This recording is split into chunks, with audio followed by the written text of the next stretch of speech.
Ang bungisngis ay isang nilalang sa mitolohiyang Pilipino na kilala bilang isang higanteng may isang mata na matatagpuan sa mga alamat, lalo na sa mga kwento mula sa Luzon. Ang kanyang pangalan ay nagmula sa salitang bungisngis, na nangangahulugang ngiti o halakhak, dahil ang nilalang na ito ay laging nakangiti o tumatawa, anuman ang sitwasyon. Ang bungisngis ay madalas inilarawan bilang isang higanteng may katawang malaki, malakas, at matipuno, ngunit medyo bobo o hindi ganoon katalino.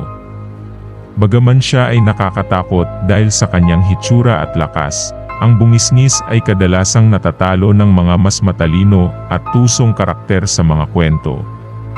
Ang kanyang solong mata, na nasa gitna ng kanyang noo, ay nagbibigay sa kanya ng mahusay na paningin, ngunit hindi ito sapat upang malampasan ang kanyang kakulangan sa talino. May mga